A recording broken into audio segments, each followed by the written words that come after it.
E o projeto está mudando minha vida, estou transformando uma pessoa do bem, melhor.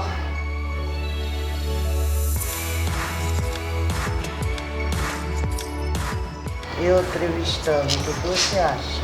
Eu acho fantástico, fantástico. Eu me inspiro. É muito legal como eu estou filmando as pessoas, encontrando no olhar de cada pessoa que eu entrevisto a verdade.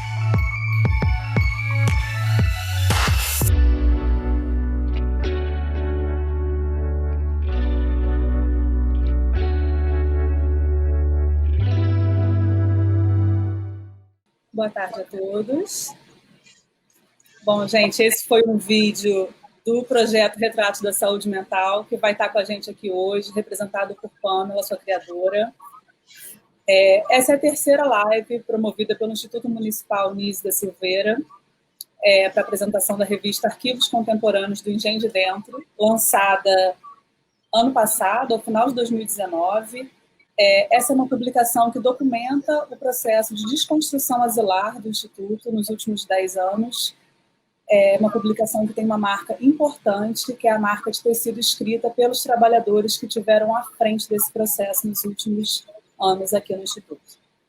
Eu sou Gisela Janerini, sou assessora da direção, sou psicóloga, fui membro do conselho editorial desse segundo volume, e vou dividir aqui a apresentação da live de hoje com Daniele, que está aqui comigo. Boa tarde, gente. Eu sou a Daniele Ribeiro, sou coordenadora do Centro de Documentação e Memória do Instituto Municipal Nise da Silveira. Assim como a Gisela, né, nós dividimos aí o trabalho com outras pessoas também do conselho editorial do segundo volume da revista.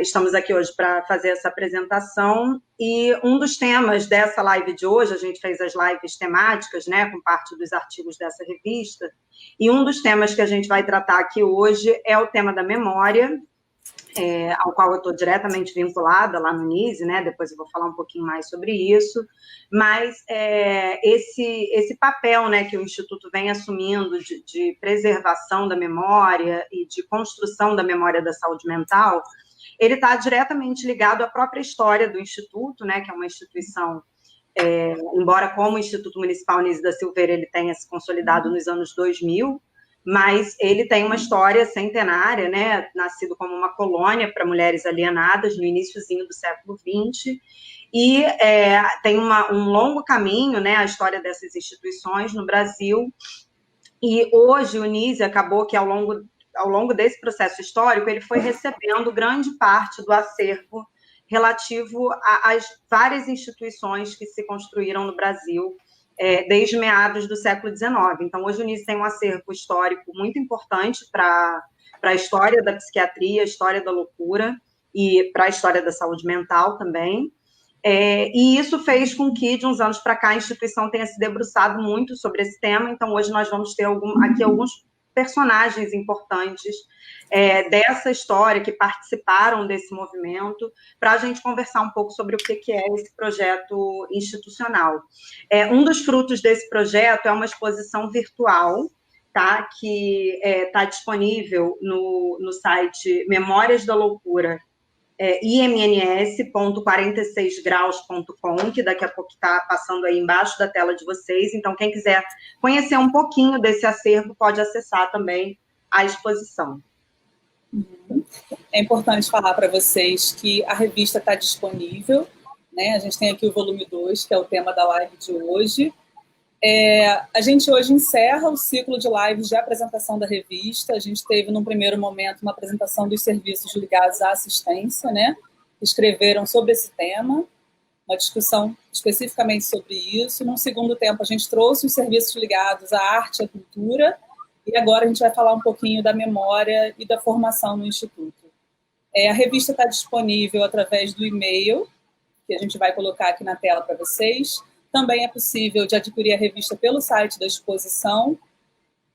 Acho que também é importante lembrar que essa revista está sendo veiculada através de uma parceria com a Casa da Val, e através do valor adquirido com a revista, a gente tem investido em ações de enfrentamento ao Covid na instituição e em alguns serviços da rede de atenção psicossocial nesse momento. Bom, Também falo para vocês que o tema da formação, a Dani falou um pouquinho aí da memória, né? E eu acho muito importante a gente finalizar esse ciclo com esses dois temas, né? Porque isso que a gente fez aqui com a revista é criar uma memória, é documentar um processo de trabalho muito intenso, de muito investimento, de muito trabalho. E muitas vezes isso estava na fala das pessoas, está no vivo ali da prática, do dia a dia, mas não estava escrito em lugar nenhum. Então, isso é importante. O Instituto ele tem uma tradição na formação de profissionais para a rede. Eu fui residente no Instituto há 10 anos atrás. Vou chamar a Érica já para falar. A Érica também foi residente no Instituto. Temos hoje profissionais-chave aí trabalhando à frente dos serviços, né, e conduzindo esse importante avanço que a gente conseguiu, né, tanto na formação que se estende ao território com o passar do tempo, a gente vai poder ouvir o Centro de Estudos falar um pouquinho disso, e quanto que a gente conseguiu caminhar internamente também com a formação continuada, com as supervisões, com todo o trabalho que a gente construiu até aqui. Então, eu vou aproveitar falando disso e já chamar a Érica Pontes. Érica é diretora do Instituto, foi membro do Conselho Editorial do 2º volume da revista, autora também, e a principal articuladora para essa revista ser possível, né? Foi muito trabalho, muito suor para se sair. E como eu disse, a Érica também foi residente, né? Acho que ela tem uma história aí para contar, foi preceptora de muitas pessoas também, orientadora. Então, vamos conversar um pouquinho com ela e ouvir um pouquinho sobre o papel da formação para o Instituto. Oi, boa tarde. Érica. Nosso terceiro encontro, né, virtual. Né? Tudo bem? Tudo bem, tudo bem. De extrema importância, né, a gente poder falar hoje sobre o trabalho voltado para a formação, memória, né, que aponta, né, o que a gente, mais uma vez, o que a gente pretende para o futuro do nosso Instituto. Né? A questão da formação nesse processo de transformação do Instituto, né, tem muito a ver também com o que a Gisela falou, desse passado, né? Tanto da residência de saúde mental, quanto dos estagiários, vários profissionais hoje que trabalham na rede, tiveram alguma passagem pelo Instituto, seja como estagiário ou residente. Temos também a residência em psiquiatria, né? Então, que formam profissionais para que possam estar na rede de saúde mental do Rio de Janeiro. Né? Para mim, é sempre uma lembrança muito interessante, né? Porque eu comecei aqui no Instituto como residente de saúde mental em 97. Foi a segunda turma, né, de residência, e o quanto é importante, eu acho, o papel do residente nos serviços. Né? Eu cheguei numa época que ainda era o Centro Psiquiátrico Pedro II, né? Era uma instituição fechada, né? Uma instituição com as práticas bem tradicionais. Eu optei ficar num lugar que seria o local que ninguém escolhia ficar, que era a unidade de atendimento à crise, né, que era o IPAB, Instituto Professor Adalto Botelho. Né? A minha turma só teve mais uma colega que também optou por ficar nesse serviço. E dentro desse serviço, eu ainda escolhi trabalhar com os pacientes que eram chamados pacientes crônicos, né? Que também ninguém queria trabalhar.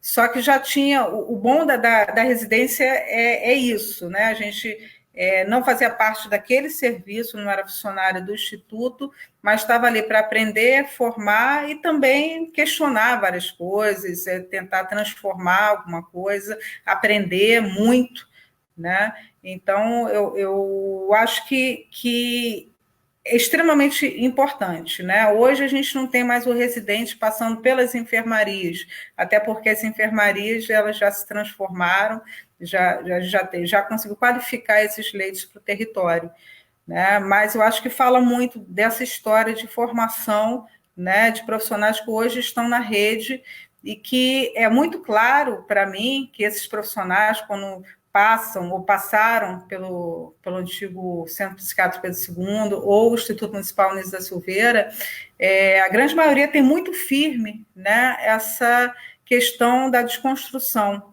né, da reforma psiquiátrica, da superação do modelo manicomial, né? Hoje a gente tem vários profissionais que foram estagiários, residentes, como eu falei, como diretores, coordenadores de CAPs, na rede, né? Então, eu acho que a gente tem que pensar com todo carinho, né, na continuidade do centro de estudos dentro de um novo papel, né, não mais dentro do hospital psiquiátrico, porque a gente está transformando, a gente vai superar esse modelo, mas pensar na formação na rede, né, junto ao território da Zona Norte, como é que a gente pode se articular, né, para estar mais próximo, né, desses serviços e atuando junto, né.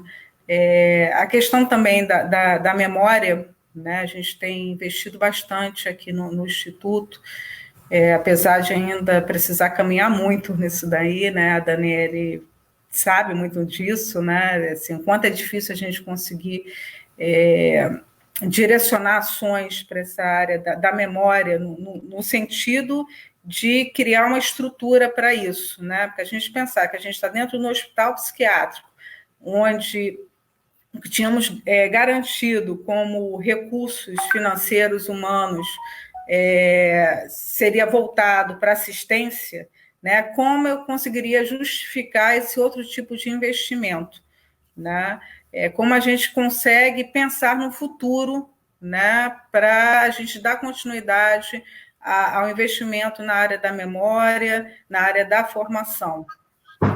E isso para a gente é um desafio, né? Um desafio muito grande. A gente tem, aos poucos, já incluído isso no nosso planejamento. É importante falar do papel da memória quando a gente pensa no futuro para o Instituto, que já está no nosso plano diretor, né? Um futuro que seja o Parque Niso da Silveira. Todo o nosso trabalho, né, voltado aqui no Instituto, visa isso, visa a transformação desse espaço físico e dessas práticas, para que a gente consiga abrir, né, esse espaço para a cidade, para as pessoas que circulam em outros serviços, em outras áreas, em outras secretarias até, que possam compor, né, essa nova estrutura. Então, não dá para a gente falar de memória sem falar de futuro, né? Por isso que é tão importante a gente preservar e investir, né? O nosso caminho agora é o Parque Niso da Silveira, né? O nosso caminho agora é pensar nessas ações transformadoras. Falta muito pouco, né? E precisamos investir muito mesmo em fortalecer, né, essas atividades que a gente já tem conseguido fazer a cada ano, né, em fortalecer também uma estrutura que possa bancar todo o material que a gente tem aqui. A gente tem um acervo histórico valiosíssimo, né, para a história da reforma psiquiátrica no Brasil, não só aqui no Rio de Janeiro, não só aqui do Engenho de Dentro. Como é que a gente vai conseguir bancar isso e dar continuidade e dar acesso às pessoas? A gente quer que o estudante, que o cidadão consiga ter acesso a isso.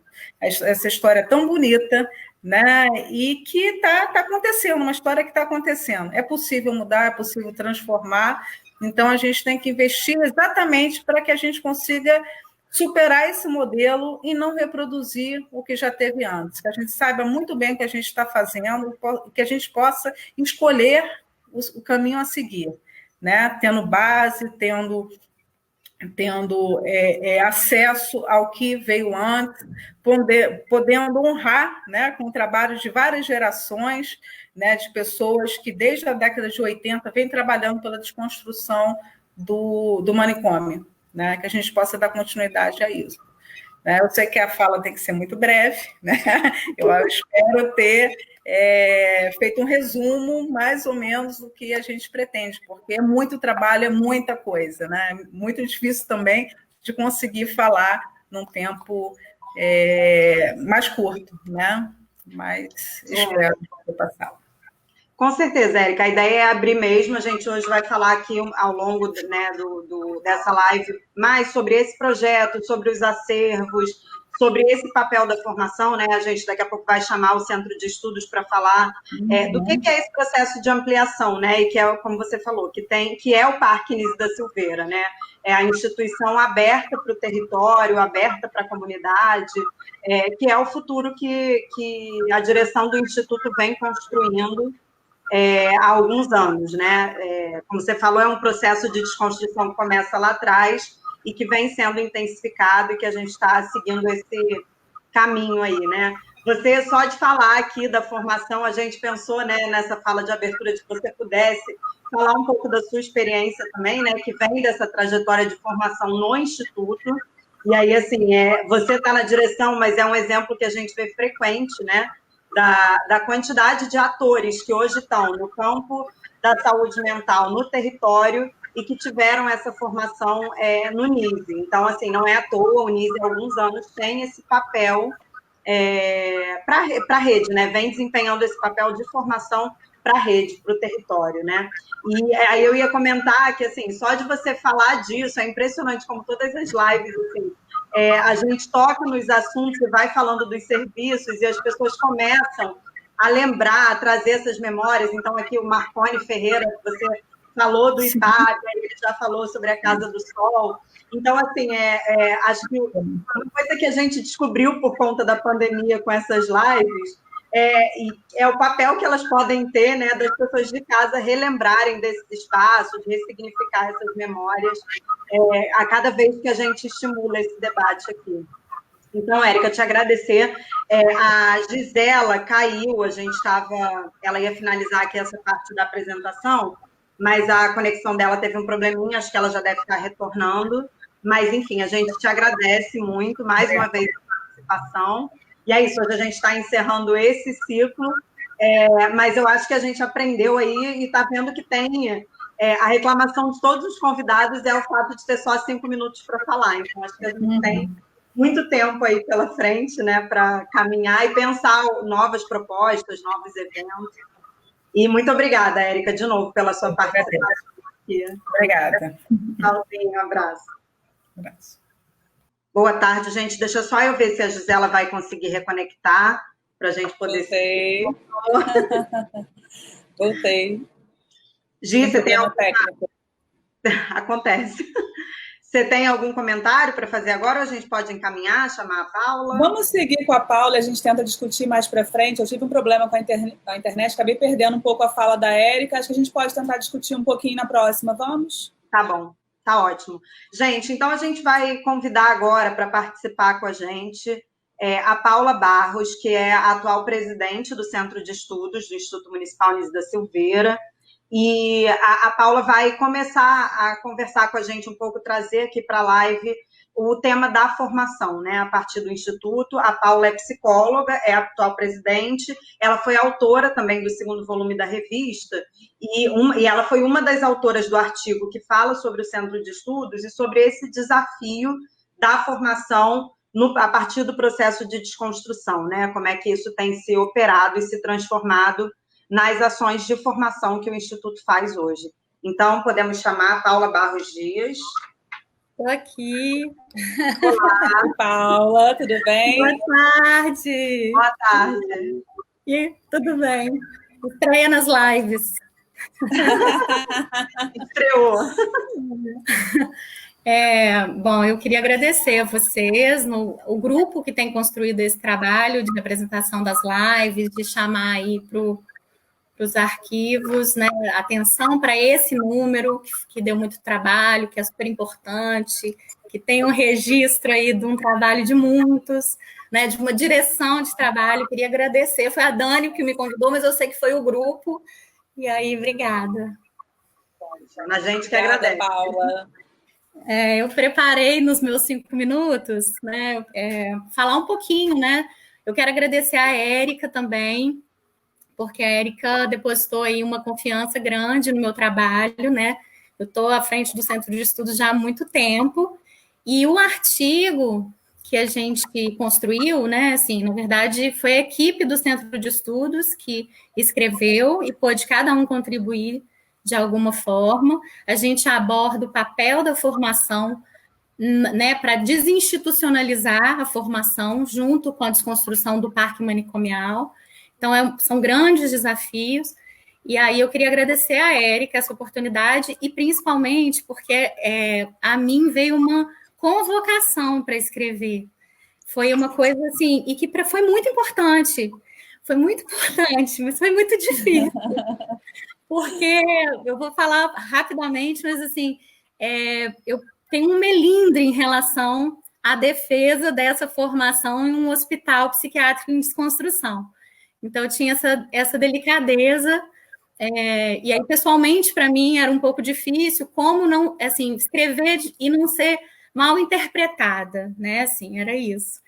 Então, é isso, eu queria citar as outras autoras do artigo, sou eu, Vilma Mascarenhas, que está na live aí também, Marta Macedo, que está à frente da residência médica, na RAP Zona Norte, e Ana Adler, que está à frente da residência multi em saúde mental, também na Zona Norte. Então, esse artigo fomos nós 4, né, cada uma contribuindo à sua maneira e podendo tensionar aí esses desafios da formação em saúde mental. E a gente focou nos 10 últimos anos, como acho que era, né, era questão para todos, né, a gente poder retratar esses 10 anos de investimento, qual foi a nossa direção de trabalho, e aí, assim, o meu melindre, né, assim, é porque a gente apostou que na formação, né, que era possível, e na verdade era uma força a mais, a gente apostar que a formação, trabalhando dentro do hospital em desconstrução, a gente podia afirmar uma negativa a ele. Como é que a gente fez isso? Né? A gente fez isso apostando numa clínica antimanicomial, né? Fazendo uma escuta qualificada, um cuidado responsável, um cuidado orientado para o território, fazendo com que o residente e o estagiário, ele tivesse dentro dessa equipe, se responsabilizasse por esse vínculo, né, com a equipe, com os pacientes, que tivesse, de alguma forma, tensionando o que a gente tensiona para a desconstrução, né, da assistência dentro do hospital psiquiátrico, pudesse fazer isso e levando esse andar na rua, essa recuperação de vínculo, né, dos pacientes, essa recuperação das histórias, isso tudo era uma direção de trabalho e acho que foi muito proveitoso.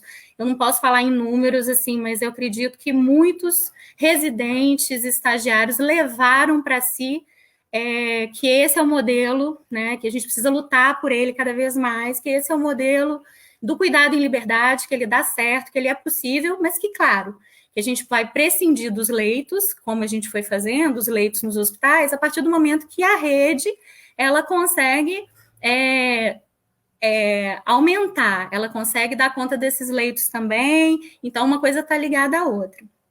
Esse foi a delicadeza, né, assim, para mim não era fácil, mas eu acho que a gente apostou também, e isso aparece em números no nosso artigo, que a gente conseguiu fazer uma transição, né, assim, a gente tinha em 2010 cerca de 85% dos estagiários de um estágio que nos é muito caro, muito querido, que é o estágio integrado em saúde mental, é um estágio que já existe há muito tempo, né, muito tempo, e que em 2010 a gente tinha cerca de 85% dos estagiários estagiando dentro dos serviços no Instituto Municipal Nise da Silveira. Em 2019, isso se inverteu. Então, a gente ficou com praticamente 20% dos estagiários estagiando nos serviços dentro do Instituto, mas os serviços eram prioritariamente serviços de cultura.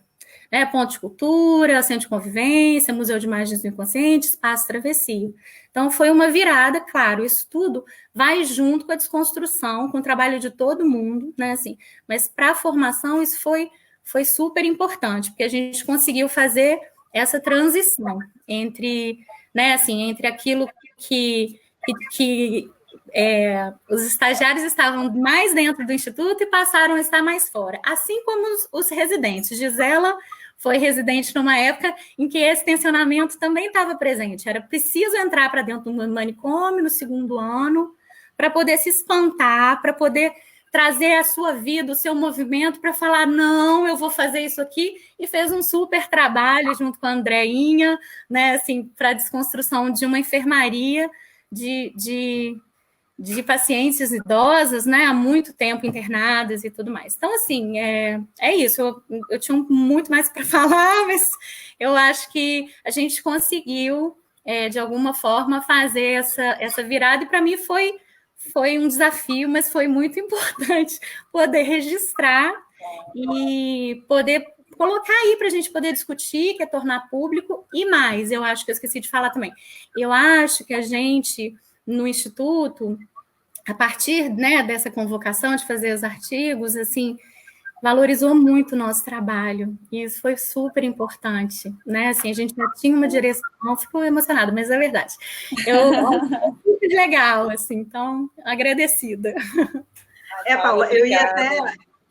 obrigada, assim, eu estava esperando, porque o tempo todo, o mais importante do seu artigo, e eu lembro na época, assim, do conselho editorial, e lembro da dificuldade de escrever, e eu lembro de quando você apresentou, assim, vocês apresentaram esse primeiro esboço desse dado, assim, e aí eu falei, assim, do quanto é importante esse registro, e aí, nesse sentido, e aí a gente fala de memória e de registro dessa memória, o quanto essa virada, né, é proporcional em números, que nem vocês tinham se dado conta disso antes de parar para escrever. Então, assim, só isso eu acho que já vale esse registro, e nesse momento exatamente de uma virada, né? Então, acho que foi maravilhoso e foi bom você ter podido trazer isso aqui agora. Acho que Gisela travou de novo, não? Bom, só comentar aqui que a Ciara, velha companheira de centro de estudos, está aqui assistindo com a gente, fez parte desse trabalho, né, durante um tempo, está aqui comentando também na live. Vi aqui também minhas sobrinhas. Eu queria fazer um comentário, Paula, porque assim, foi de fato muito importante assim, você ter escrito, eu lembro disso, assim, né? Dessa convocação mesmo, como não escrever sobre a formação no Instituto, que é tão formador, né? E isso que você chama de melindre, que às vezes aparece como uma certa controvérsia, né? Que isso está presente no nosso trabalho o tempo todo, e eu acho que isso é o ônus, né, da gente, e que a gente carregou aí com muita valentia também, que é de conduzir a desconstrução de dentro, né? Alguém precisava fazer isso, eu acho que a gente topou fazer isso. E do lugar de quem... registrou, pois é. E do lugar de quem foi... Eu fui residente de enfermaria de crônicos, né, de longa, e se teve uma coisa que eu saí dessa formação foi um compromisso ético e uma decisão muito firme de que isso não era mais possível, sabe? E eu acho que o Instituto ele imprime essa marca na formação dos estagiários e dos residentes que estiveram com a gente durante as suas formações, e não é uma formação desantenada, né, desconectada, é uma formação balizada por uma supervisão clínica institucional, por seminários internos, por reuniões, preceptoria, supervisão. Então, eu acho que é uma formação que esteve atenta e forte, né, dialogando ali tanto com o que pode aparecer como uma certa contradição, mas que é, sobretudo, um compromisso ético e político da direção que a gente tomou nesses últimos anos, né? Então, eu te falo isso porque foi um pouco o que eu levei comigo, sabe? Para a minha formação, e sei de muita gente que teve também comigo, dos residentes aí, nessa mesma tomada de decisão que passar por essa formação no Instituto provoca, sabe? Ah, que lindo! É isso mesmo, assim, eu acho que tem uma coisa... Dá para comentar ou não? Dá? Um pouquinho? Dá. Eu acho que tem uma coisa que é pensado mesmo, porque esse tensionamento, né, que é o melindre, que é o ônus, eu acho que ele perpassa a formação toda, né, também. E eu acho que pensar, inclusive, né, o supervisor, o preceptor, essa parceria, as sessões clínicas, isso tudo que é possível, são espaços que são possíveis trazer, discutir, repensar, né, chorar, né, se de alguma forma reacender aí, pensar em outras formas o trabalho, eu acho que isso tudo contribui mesmo para que seja possível. Como você mesmo disse, alguém precisava fazer. E a gente escolheu, né, assim, apostar que seria formador para muitos, eu não sei se para todos, para muitos, por isso. Né, assim, ajudar nessa desconstrução. Essa marca E foi uma escolha cuidadosa, né? Isso que eu chamo a atenção aqui. Foi uma escolha cuidadosa, né? Ninguém passou solto, né, por essa controvérsia aí. Foi sempre acompanhado, supervisionado, foi cuidadoso, né? Isso que o Instituto investiu como formação. E obrigada, assim, obrigada. Acho que é importante a gente falar disso, né? Que bom que você escreveu, Paula, né? Acho que isso, de fato... Sim, sim. Uma força-tarefa, né? Uma força-tarefa aí de escrita fundamental. Gente. Sim, sim. Obrigada, Paula. Obrigada, Paula. Muito obrigada. Vou ficar por aqui. Fica com a gente. Tá bom, um beijo. Abraço. Bom, gente, vamos.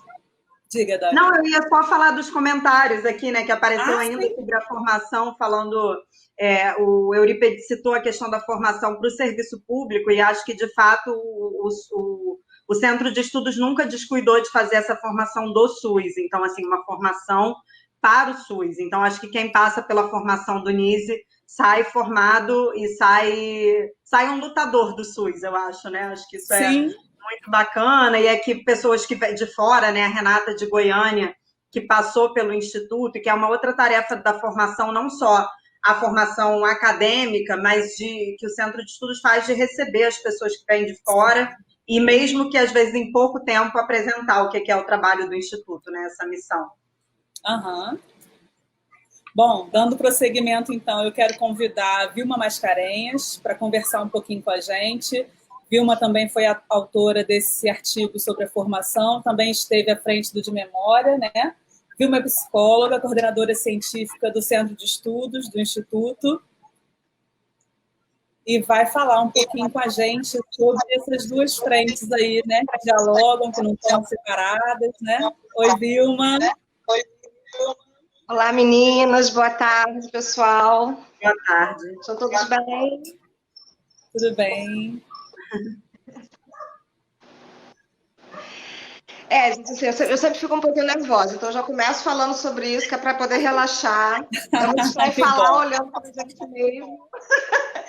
Fica tranquila. Então, eu sou psicóloga, também fui estagiária no NISE, né? Também tenho uma história de memórias e de laços profundos de vida com a instituição, com os clientes, com o trabalho do NISE. Eu fui estagiária lá em 99, estava me lembrando do dia desse.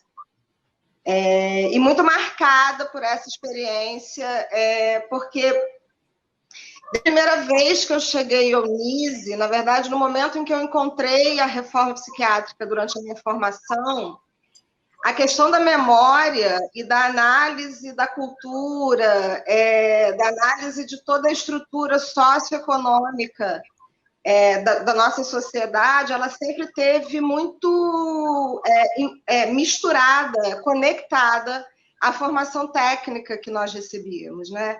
Eu tive a sorte de estar numa universidade onde eu pude conhecer a reforma, na verdade, dentro da universidade, que foi a UF, e também a sorte de ter passado por lugares como o Instituto Niso da Silveira durante a minha formação.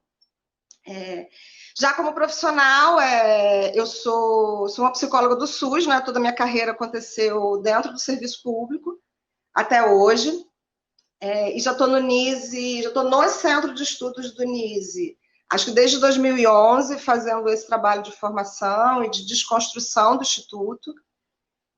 Acho muito importante para mim que no plano diretor do Instituto, né, naquilo que a gente vem ao longo de todos esses anos, na união de vários esforços de trabalhos e de projetos que a gente tenha construído como objetivo de destino para o Instituto Nísio da Silveira, que a formação e a memória tenham aí esse lugar estratégico como planejamento para aquilo que a gente está criando no lugar do manicômio que a gente vem destruindo ao longo de tantos anos. Eu como trabalhadora do Centro de Estudos, fiz uma parte, durante uma época do meu trabalho, eu era também trabalhadora do Centro de Memória, e foi nessa experiência híbrida de estar no setor de formação e no setor de memória, porque o Centro de Estudos e o Centro de Memória tem um trabalho muito afinado, a gente trabalha muito junto, foi possível para mim me enriquecer no sentido de poder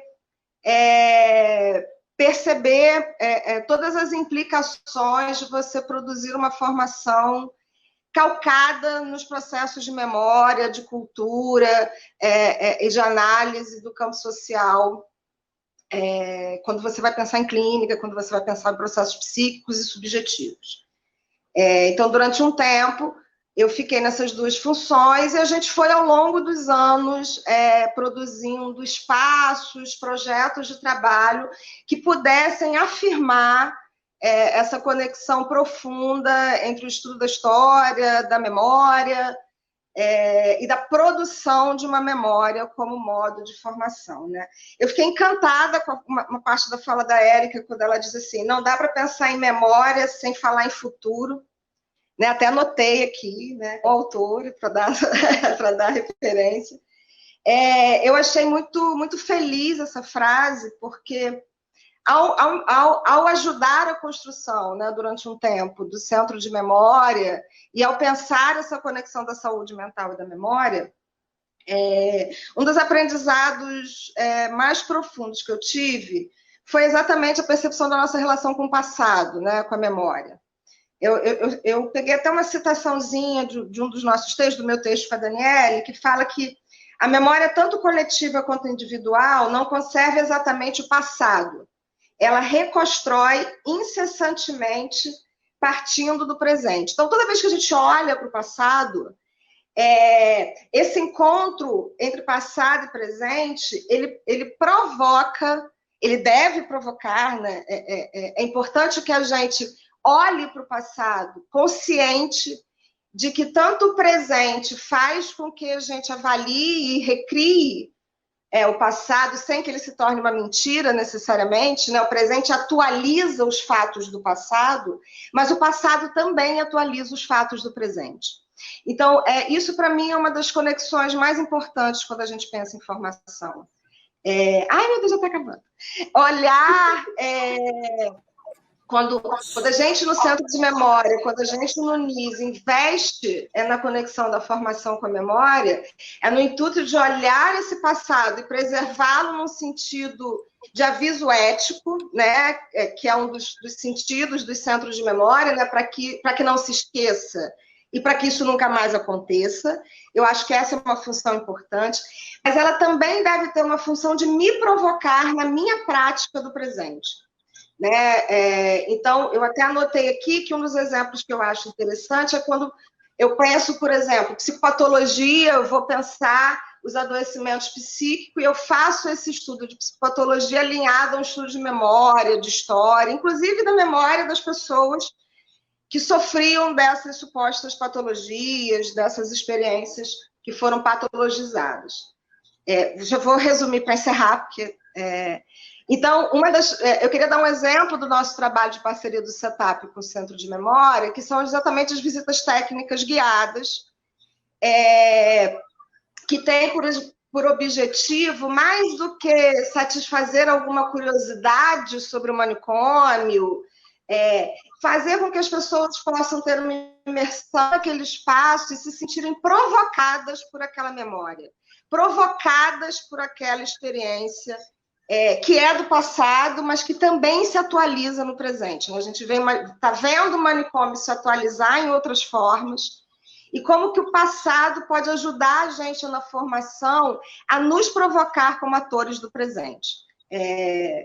Eu vou parar, porque senão eu falo muito, e eu quero muito ouvir também as pessoas. E estou aqui, se em algum momento a gente tiver algum espaço para conversar um pouquinho, a gente continua na conversa. Mas era isso.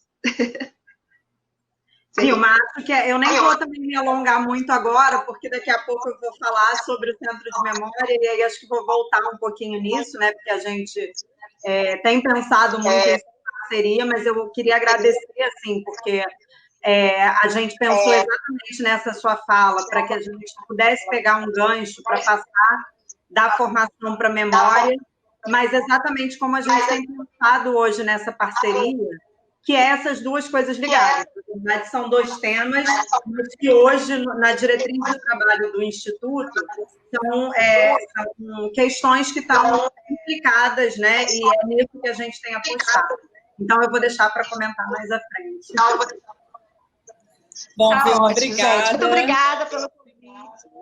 Obrigada pela parceria de trabalho sempre, gente. Estou muito feliz que com todos os desafios eu conte nas trincheiras das lutas com a companhia de vocês. E obrigada. Obrigada, Vilma. Obrigada. A gente, agora, para dar seguimento, né? A gente, como eu falei, a gente pediu que a gente colocou a fala da Vilma nesse lugar exatamente para ajudar a gente a pensar na relação, né, nas implicações da memória e da formação, que é um dos desafios hoje do projeto institucional do Nise da Silveira. E aí, agora, a gente, para começar a entrar um pouquinho mais na parte da memória, a gente vai começar chamando aqui, convidando a Ariadne, que é psicóloga, é hoje coordenadora do Ponto de Cultura Loucura Suburbana. Ela foi também, a Ariadne tem um histórico importante com relação à publicação da revista Arquivos Contemporâneos, desde o primeiro volume, né? Também em toda a parte de editoração com a Encantarte, que é um projeto do Loucura Suburbana. E a gente vai convidar, então, aqui a Ariadne Mendes, e ela é uma das membros da Comissão de Patrimônio, que é uma comissão do Instituto Municipal Nise da Silveira, e ela vai falar um pouquinho sobre a Ariadne, que tem participado desse processo já há alguns anos no Instituto, mesmo antes da existência do Centro de Memória, né? Então, para pedir para a Ariadne contar um pouquinho, dar uma notícia para a gente dessas experiências precursoras que o Nise teve, né? Desde principalmente os anos 80, de preservação dessa memória. Bom, gente, mais uma vez, antes de dizer muito prazer, um prazer imenso estar aqui, eu vou dizer que é um grande desafio conseguir contar qualquer história no espaço pequeno, mas é isso, a gente tem aí uma live com muita gente participando e a gente tem que tentar. Então, eu queria dizer que me emocionou ouvir o que eu ouvi até agora, e eu me dei conta que, além de ser um imenso prazer, eu me sinto uma privilegiada de estar há quase 4 décadas podendo acompanhar com gente tão legal, né, com pessoas tão dedicadas em diversas áreas, na área da assistência, na área da formação, na área do patrimônio, que é sobre o que eu queria falar um pouco agora, nessa instituição. O Instituto Nise da Silveira realmente é uma instituição rica, muito rica, né, de pessoas que construíram coisas importantíssimas. Eu vou tentar, para conseguir contar essa minha pequena história, vai ter que ser pequena, ela é grande, mas ela vai ter que ser pequena por causa do tempo. Como é que eu comecei a me ligar na questão do patrimônio, né? Quando que eu descobri isso? Eu me lembro que quando eu trabalhava no setor de planejamento, eu vi, era num prédio onde hoje é o ambulatório central, alguns prontuários espalhados num saguão. Naquela época eu não tinha uma ligação assim com a documentação. No futuro, depois, já no ano 2000, quando nós fomos municipalizados, aí sim eu comecei a ter um contato maior com os espaços que guardavam esse material, não só prontuários, como livros, como documentos, e eu fiquei fascinada. Eu descobri um mundo riquíssimo, que contava toda a nossa história desde 1852, quando nós começamos, quer dizer, quando nós herdamos, desculpe, não é que nós herdamos em 1852, nós herdamos, ao longo do tempo, toda a documentação, a Daniele falou um pouco disso e vai falar mais, provavelmente, lá do Hospício de Pedro II, conforme o hospício ia se transferindo para o engenho de dentro, essa documentação começou a vir, não só a documentação, prontuários, livros, também como móveis e documentos, como eu disse. Bom, no ano de 1999, a instituição é municipalizada. E aí existe um termo de cessão de uso da instituição que prevê que todo o acervo da instituição deveria passar do Ministério da Saúde. Nós éramos uma instituição Centro Psiquiátrico Pedro II, do Ministério da Saúde, e com a municipalização nos tornamos o Instituto Municipal Nise da Silveira. Então, esse termo de cessão e uso determinava que deveria haver um processo de inventário para que todo esse acervo passasse para a Secretaria de Saúde, para a Prefeitura do Rio de Janeiro. Então, esse processo se inicia, na verdade, com o cuidado desse material em 2000, através do Centro Cultural do Ministério da Saúde, ou ainda antes, um pouquinho, eu até me confundi um pouco, porque o Centro Cultural do Ministério da Saúde, que vai ter um papel importantíssimo na preservação desse patrimônio, vai ser criado em 2001. Mas o Ministério, através da CGDI, da Coordenação Geral de Informação, ele começa a informação e documentação também. Começa já a ter algumas medidas de aproximação visando um dia a esse inventário. Bom, quando o Centro Cultural é inaugurado, a sua coordenadora Jussara Valadares e a sua vice Jussara Alves começam numa luta quixotesca na ajuda, no apoio. A gente faz realmente, tem ainda assinado um termo de cooperação entre o Ministério da Saúde e a Secretaria de Saúde, o Instituto Nise da Silveira, para que a gente comece a cuidar desse material. E é aí que eu começo também a me descobrir os espaços maravilhosos que guardavam os acervos. E também a me inteirar um pouco de como que era o processo de conservação. Bom, em 2005, esse processo vai acontecendo, ainda aos poucos, o Instituto tomando para si também essa função, né, esse desafio mesmo de cuidar de tanto, é um acervo enorme. Talvez a Daniele, na fala dela, possa dizer.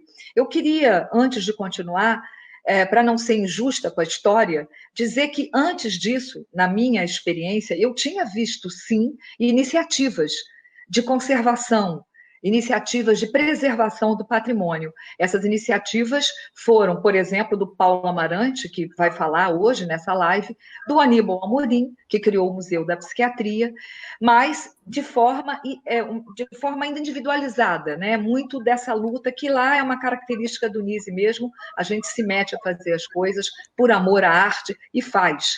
Mas a estrutura mesmo, para que esses acervos pudessem ser higienizados, catalogados, identificados, vai ser a partir da inventariança mesmo, que é uma portaria que cria comissões, ou melhor, a comissão de inventariança, através da CGDI, que foi, na verdade, um convênio entre a Sociedade de Amigos do Museu, foi quem gerenciou, e o Ministério da Saúde. Com isso, várias subcomissões foram criadas e se começa um trabalho lindo, mais profundo, mais estrutural, com recursos humanos e recursos materiais, de fazer isso. Era necessário conhecer. É um mergulho, né? Eu tive o privilégio de estar imersa na cultura e imersa nessa questão do patrimônio. O que eu acho importante dizer é que as coisas não ficaram restritas ao Nise da Silveira. Nesse momento, tudo se expandiu, e é assim que é com o patrimônio.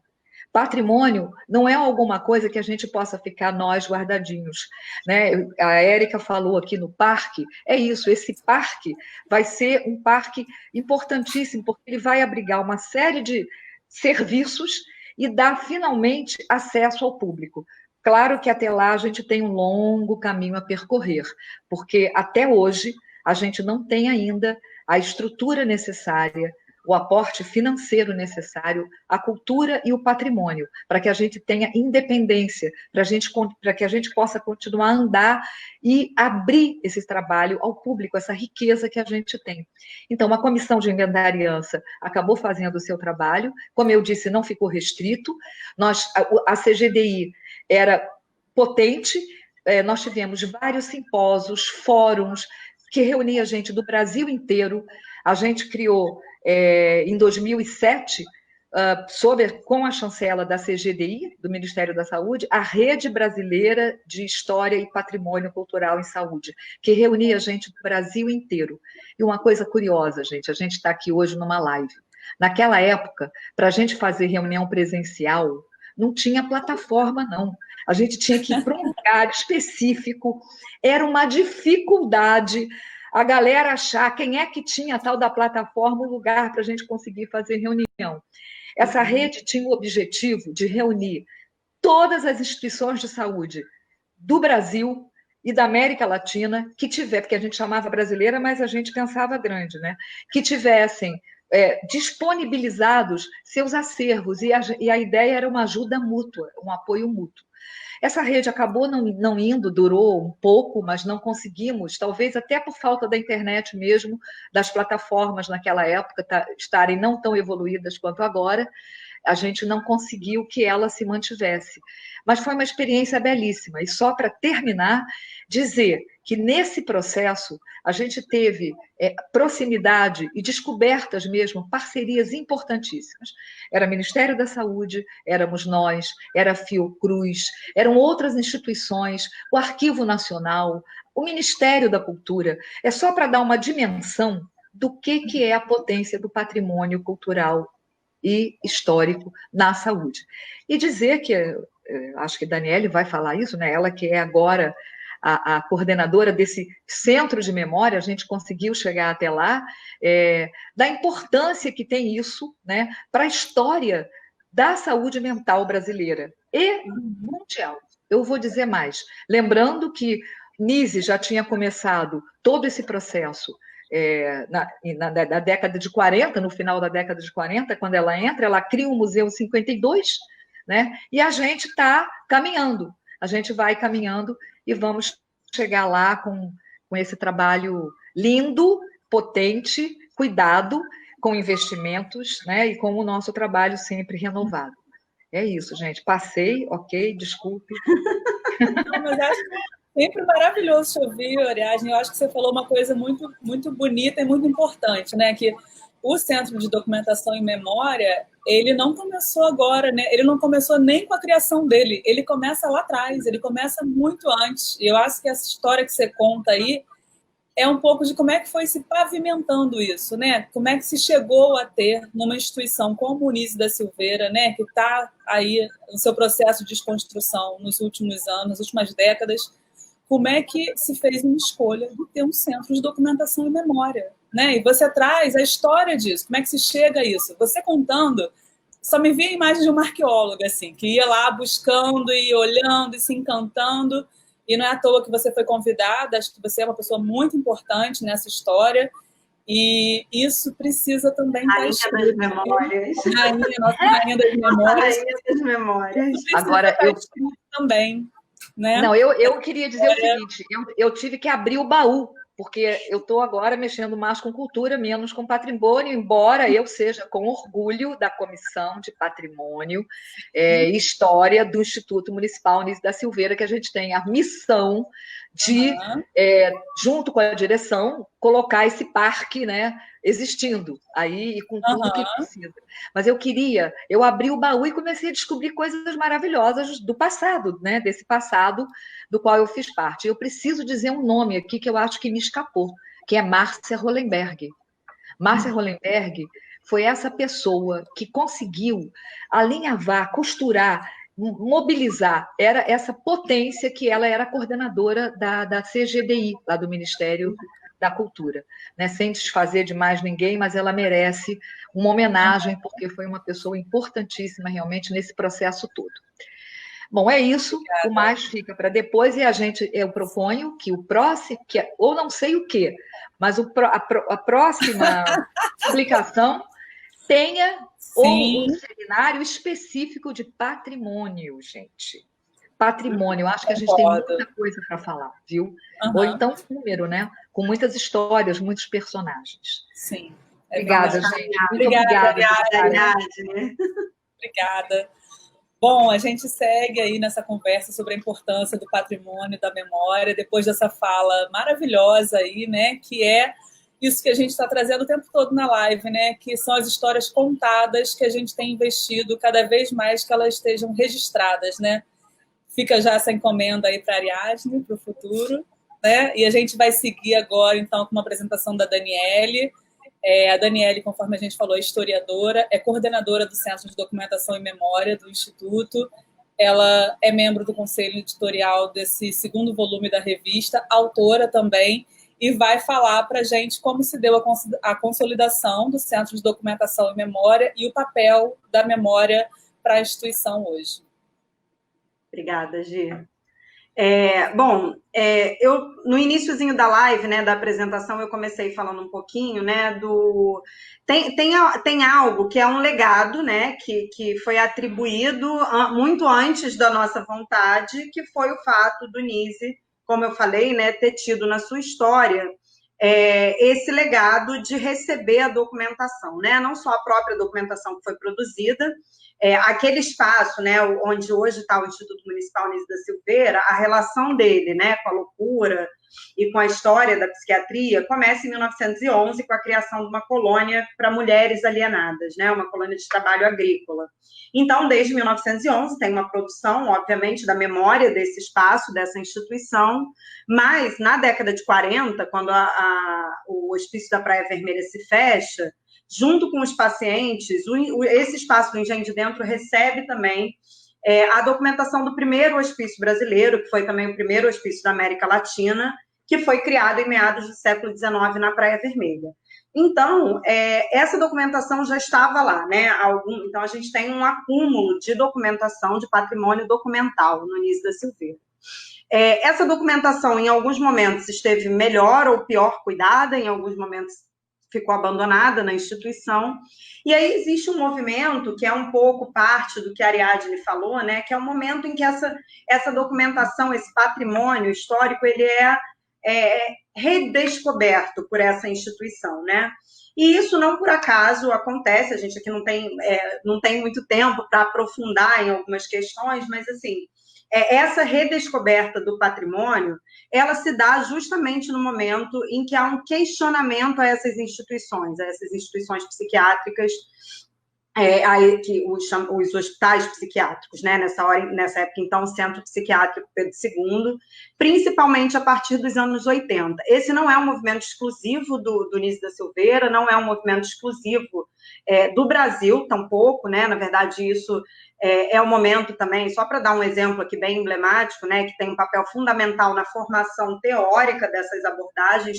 é o momento que a obra do Foucault se espalha pelo mundo, né, ocidental, e de fato que surge esse questionamento, né, a ideia de que a existência dessas instituições não era um fator natural da sociedade humana, né? Então, esse questionamento, a valorização desse acervo, ela nasce também com esse questionamento do presente, né? Daquele então presente, na virada dos anos 70 para os anos 80, com o questionamento dessas instituições aqui no Brasil, quando esse questionamento se acirra, né? Bom, e aí é nesse contexto que alguns desses atores, né, alguns que a Ariadne citou aqui na fala dela anterior, eles começam a se dedicar para fazer os questionamentos que eles estavam fazendo, as ações, a forma como essas instituições estavam organizadas, aos pilares, né, da própria ciência médica psiquiátrica, que eram pilares excludentes, enfim, anuladores das individualidades, eles recorrem a essa memória, recorrem a esse patrimônio, né, e reconstroem essa memória para construir um novo ideal, um novo paradigma institucional, né.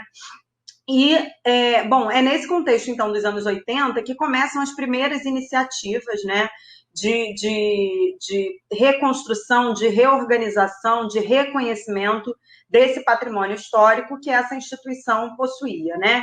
E aí começam algumas iniciativas, como a Ariadne falou no início, iniciativas pessoais, individuais, né? Isso vai crescendo, vai ganhando corpo, ganhando adesão, vão se criando alguns projetos, que a Ariadne já citou aqui, né? Eu não vou citar, até que nos anos 2010, né? isso já estava um pouco mais institucionalizado como parte do centro de estudos da instituição. Então, na verdade, a própria preocupação da memória, ela nasce, como a gente falou aqui, aliada à formação desde o seu princípio, né? Então, já tinha essa clareza de que para pensar, para produzir conhecimento, era importante conhecer essa memória.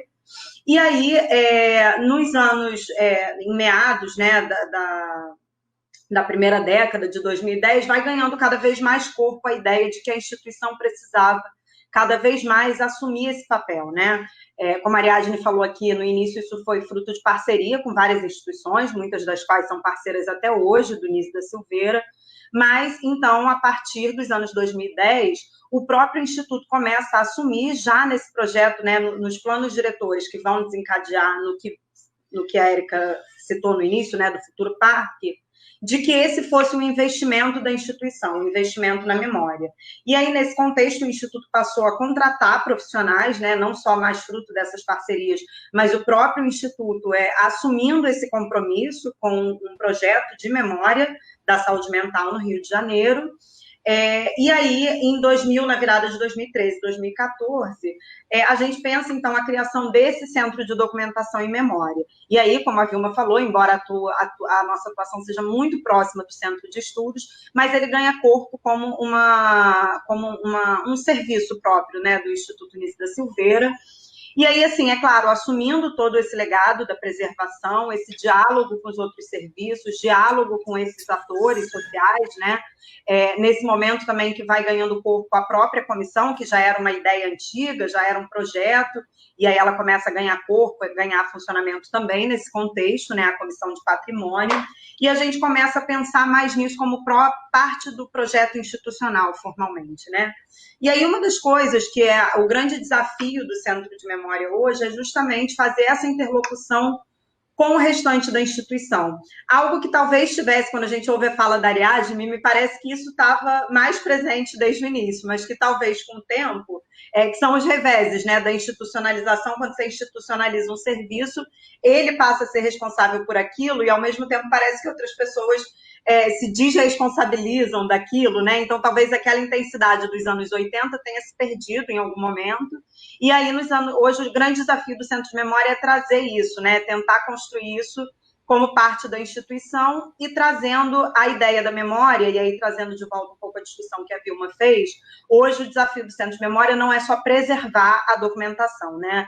A gente fala o tempo todo em produção de memória, em como fazer uma construção ativa desse próprio cuidado, para que ele faça parte também de uma crítica do presente, né? De como que essa memória ela está aliada a um processo crítico de construção do conhecimento, de construção do cuidado.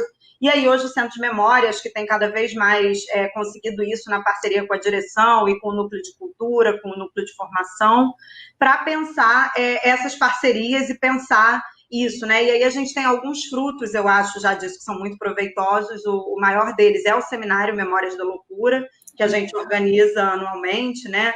E alguns outros produtos, né? Como a própria exposição que a gente tem divulgado, que está passando aí embaixo, que são produtos desse esforço, né? Dessa valorização coletiva da memória nesse sentido, não só de uma memória que seja a guarda de um patrimônio, mas que seja a produção de uma memória em cima disso. Acho que é isso que a gente tem se esforçado para fazer nesse momento, né, no projeto institucional do Nise. Tem uns comentários aqui de que, Dani, para a gente conversar, né, de que o Centro Cultural da Saúde começou em 2005, né, com investimento já nesse esforço aí da criação, né, futura de um centro de documentação. Eu acho importante a gente dizer que essa iniciativa reformadora, ela vem de muito tempo, né? Acho que talvez o Paulo vai poder conversar um pouquinho com a gente sobre isso mais adiante. E te ouvindo, e ouvindo a Vilma mais cedo, só me veio assim, o quanto que a gente investir na memória, isso tem uma função simbólica para o presente e para o futuro, né? Não só de ressignificar as coisas, mas também de uma certa orientação, né? Ela sedimenta as balizas de para onde vamos, né? A partir do momento que a gente cuida e produz o que vivemos, né? Isso tem uma função simbólica balizada aí por um compromisso que é ético, que é clínico, que é político, né? Então, eu acho muito importante esse trabalho, né, que vocês têm feito aí, e é fundamentalmente articulado, né, a formação e a memória, acho que só aparece na sua fala, aparece na fala da Vilma. É muito legal, muito legal. Obrigada, Dani. Vamos chamar mais uma convidada para falar um pouco com você agora, né? Vamos. Só para dar um avisozinho, Gisela, que eu acho que a gente falou no início, para quem entrou depois, a live fala da revista Arquivos Contemporâneos do Engenho de Dentro, é uma publicação do Instituto Municipal Nise da Silveira, uma produção que registra o trabalho que é feito hoje no Instituto. Está passando aí, daqui a pouco vai passar de novo nos comentários o e-mail, né, por onde vocês podem acessar e solicitar a revista, né? Que é o imnisedasilveira@gmail.com. Essa revista ela é oferecida em parceria com o Instituto Casa da Val e tem hoje ajudado a gente, inclusive no trabalho com essa revista, para angariar recurso, que hoje tem sido muito útil para o trabalho de combate ao Covid-19 e as ações de prevenção que estão sendo feitas dentro do Instituto e na rede de saúde mental ali no entorno do NISE, né? E no próprio site da exposição também, né? Isso que eu ia falar agora, da exposição. Não, a gente estamos com o site aí para quem quiser passear um pouquinho por essa exposição. Só lembrando que essa exposição foi montada fisicamente na ocasião do seminário Memórias da Loucura 1, em 2018. E agora a gente fez a versão digital, virtual, não sei qual é o melhor nome para ela, mas ela está disponível para quem quiser conhecer, e no site da exposição também é possível adquirir as revistas. É só isso que eu ia comentar. Você convida a nossa próxima participante. Agora, para a gente dar continuidade ainda, né, a falar sobre o projeto do Centro de Documentação e Memória, eu quero convidar aqui Elisama Arnaud. Elisama, ela é artista e porta-bandeira do Bloco Carnavalesco Loucura Suburbana, e ela trabalha também como auxiliar de acervos lá no Centro de Documentação e Memória com a gente. Ela também está presente na revista em vários dos registros, inclusive na foto de capa, né? É uma atora fundamental do NISE hoje, né? Assim, a Elisama tem um pouco a cara do NISE, eu acho, hoje também, né? Então, a gente vai convidar ela aqui para a gente conversar um pouquinho sobre o trabalho. Pode chegar, Elisama. Boa Oi, tarde. Elisama. Olá, Elisama. Boa tarde. Boa tarde. Um prazer ser convidada, eu me sinto especial. E eu queria falar, vou falar sobre o meu trabalho que eu amo de paixão, que é fazer o trabalho na Nise da Silveira, no Centro de Memória, junto com meu amor aqui, ó, meu amor aqui, pra lá.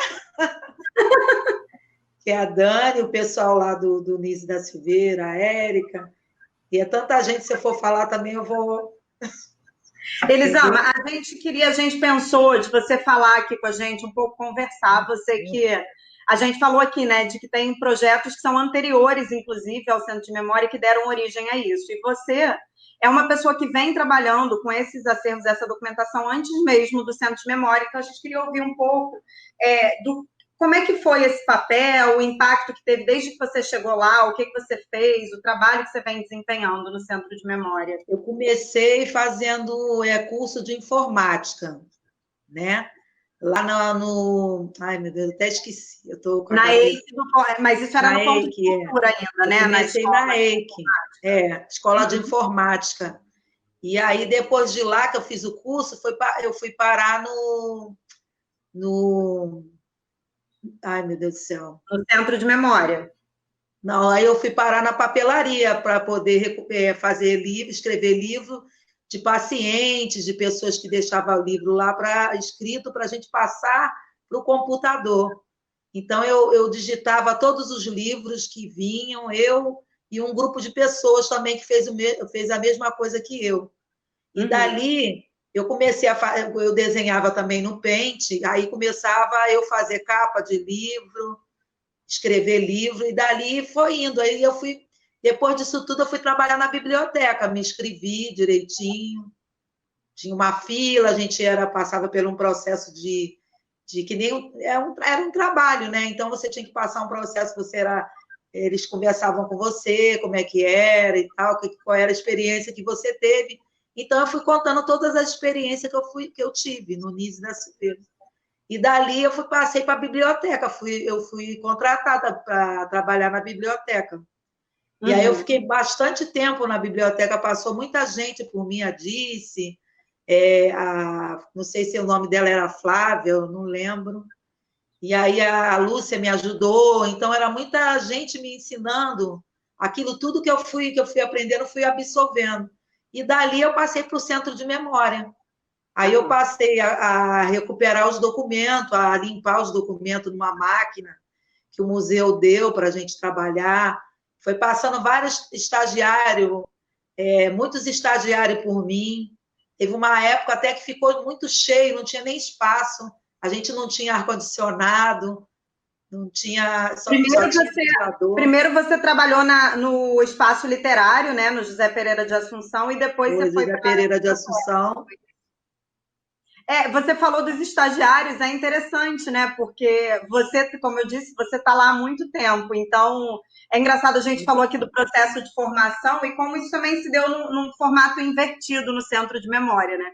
Porque eu lembro que você foi responsável por capacitar e orientar os estagiários, muitas vezes, no trabalho da biblioteca, principalmente na higienização, né?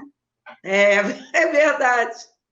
Eu tinha que pegar um processo, levar um por um, porque a gente só tinha uma máquina, né? E dois lugarzinhos para a pessoa poder participar. Então, eles chegavam, ficavam meio perdidos, aí eu ia lá, ensinava como limpava com o pincel, né? Que não podia passar com força nos livros, para os livros não estragarem. E era livro, às vezes, muito assim, que vinha lá de baixo, mas não podia emprestar para ninguém.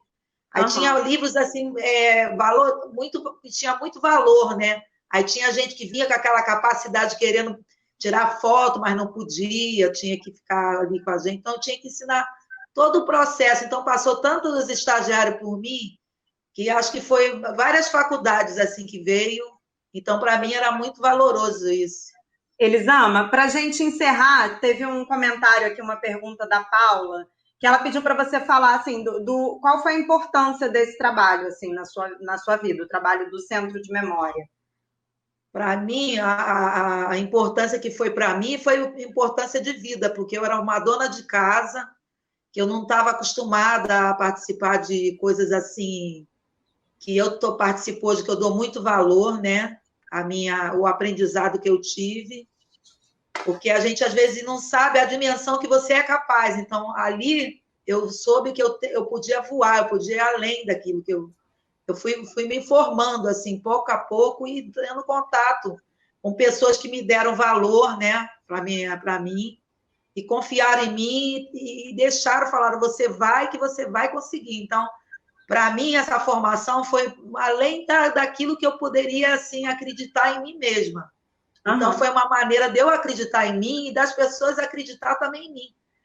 Então, assim, para minha família, né, que a minha família não tinha aquela coisa, será que você consegue mexer com essas coisas? Então, ainda mais estar perto de livros, né? Livros importantes, ler.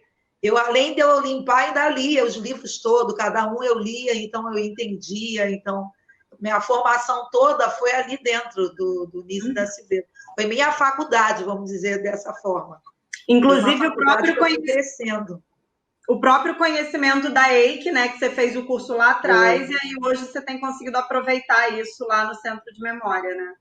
É verdade. Então, para mim, isso tudo, para mim, a formação como pessoa, para mim foi muito importante.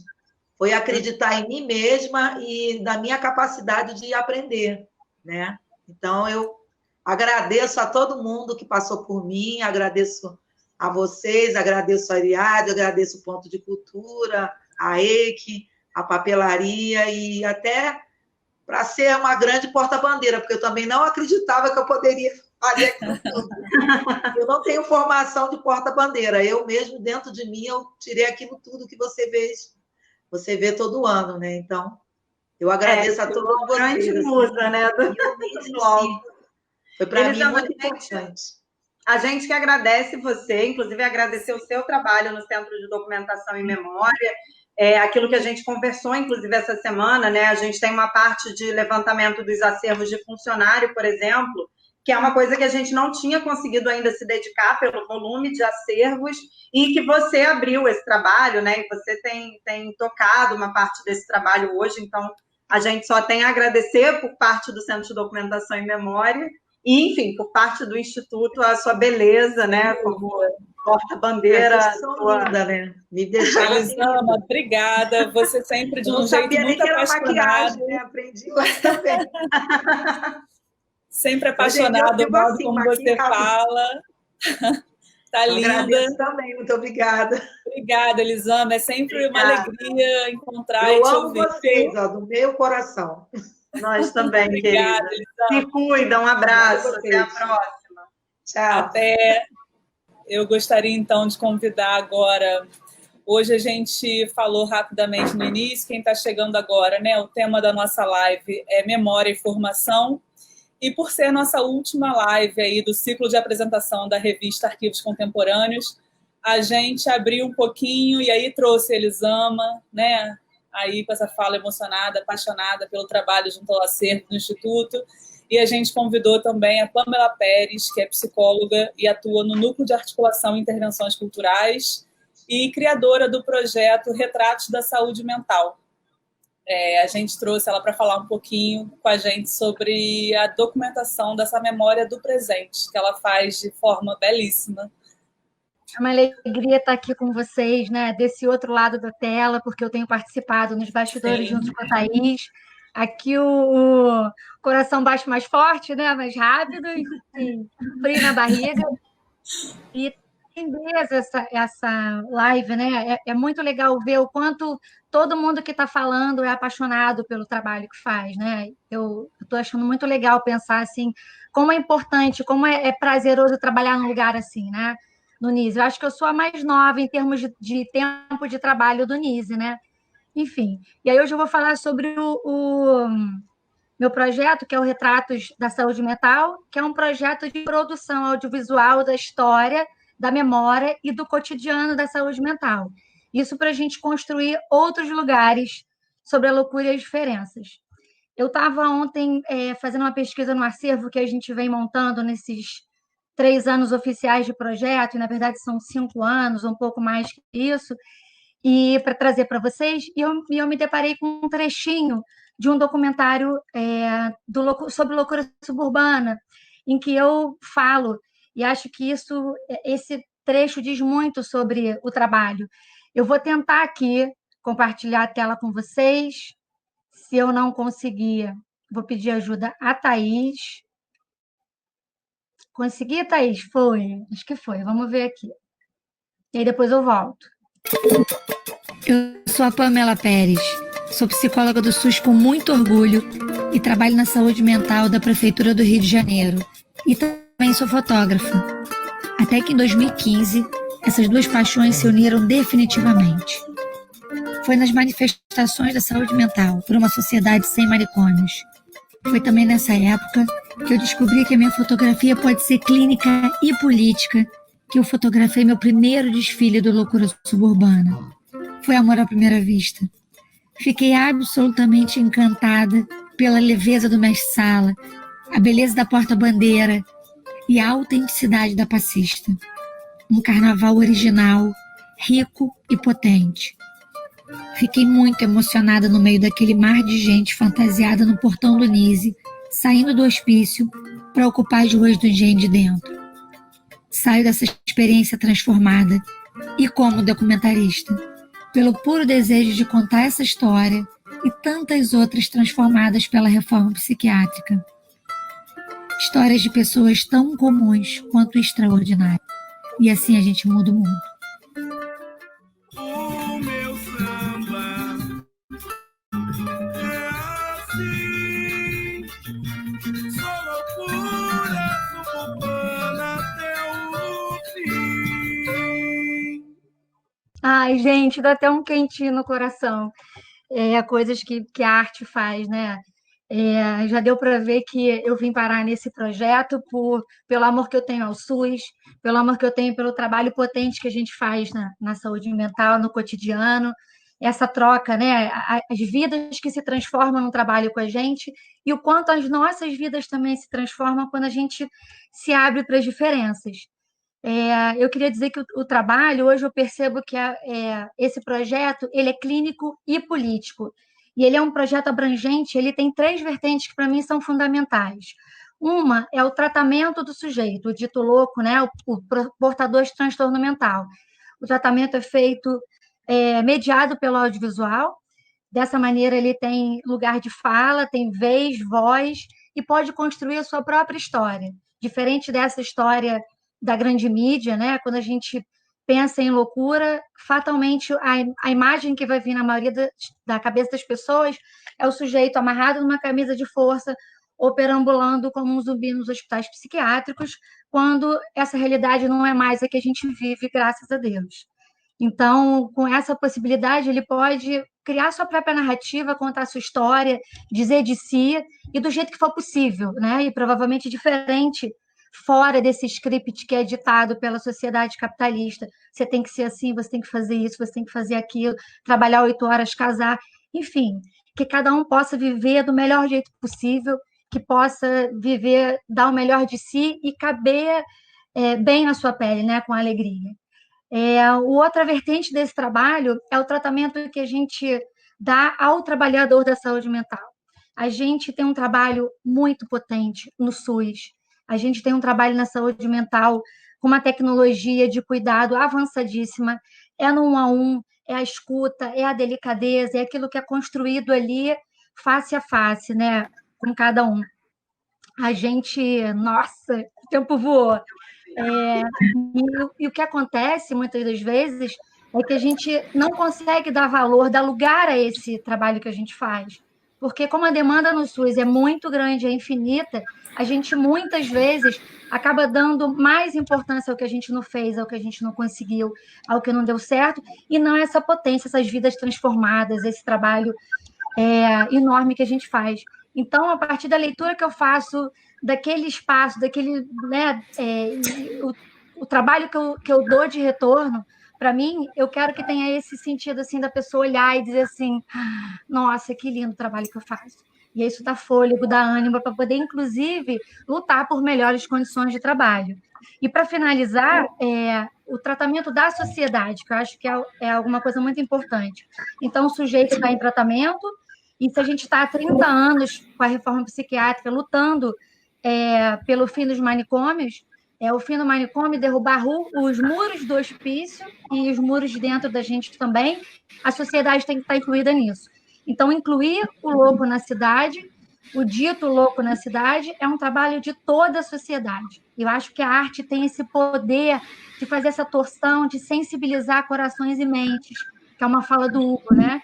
Então, eu acho que dessa maneira, não tem como uma pessoa ver um documentário de loucura suburbana e não se encantar pelos personagens. E aí você consegue se aproximar da diferença, né? Muito mais do que rechaçar. Enfim, eu acho que a gente vê a Miriam, por exemplo, fazendo entrevista, se colocando em outro lugar, de uma outra maneira. E aí, para finalizar, eu acho que a produção de subjetividade, que essas nossas produções fazem emergir, que é o trabalho.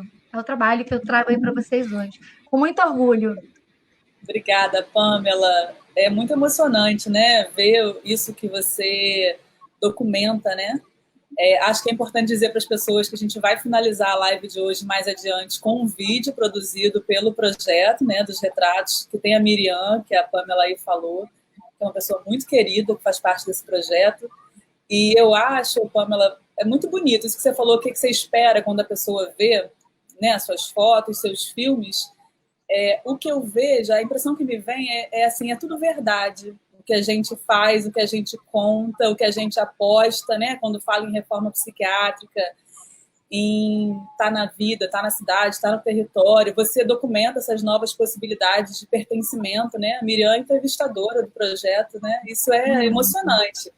Então, para mim, o que chega é isso, é tudo verdade, sabe? Então, obrigada. Dani, não sei se quer falar. Não, eu ia só dizer que isso está retratado aqui nos comentários, assim, todo mundo comentando, assim, do seu olhar sensível. Ele aparece no vídeo também, né? Eu acho que você e Marcelo, com a arte de vocês da fotografia hoje no NISE, tem brindado a gente, né, com essas imagens. E assim, é claro que a fotografia é um olhar individual, mas ela é também o olhar que às vezes a gente perde, né, nos eventos, enfim, que vocês estão ali para registrar, e eu acho que o fruto disso está aqui, né? Todo mundo falando dessa sensibilidade, do seu olhar, da importância que isso tem mesmo para tocar as pessoas. Então, só agradecer, Pamela. Sim, eu super agradeço também a aposta do Instituto nesse trabalho que é inédito, né? Muito diferente. Sim. Muita gente me pergunta, você é psicóloga ou fotógrafa? Como se a gente precisasse ser uma coisa só, né? E aí hoje eu acho que eu sou uma fotógrafa que é atravessada pela escuta clínica e uma psicóloga que é atravessada pela arte, né? E aí, assim, a Miriam não está aqui com a gente, mas eu quero dizer que ela está aqui no coração da gente, com certeza. Sim. Tá bom? Obrigada, gente. Obrigada, Pamela. Obrigada. Algum comentário, Gi? Pode seguir? Vamos seguir? Gente, então, para encerrar as participações, né, de convidados aqui na live, a gente vai convidar agora o Paulo Amarante, que é psiquiatra, é um dos pioneiros da reforma psiquiátrica no Brasil, né, um ator fundamental, trabalhou no NISE há muitos anos atrás, né, e ele hoje é pesquisador do LAPS, né, do Laboratório de Estudos e Pesquisas em Saúde Mental, da ENSP, na Fiocruz, e é também presidente de honra da Associação Brasileira de Saúde Mental. Então, a gente pode chamar ele para estar aqui com a gente agora, Paulo Amarante, que a gente queria que o Paulo falasse um pouco, conversasse com a gente, ele que participou tanto tempo desse processo e participa hoje como pesquisador, do que ele tem para dizer para a gente da importância do papel, né, tanto da formação quanto da memória. Paulo, que atuou nos dois campos, né, a vida inteira, desse papel para a rede e para o Instituto, né, Paulo, que já esteve lá dentro.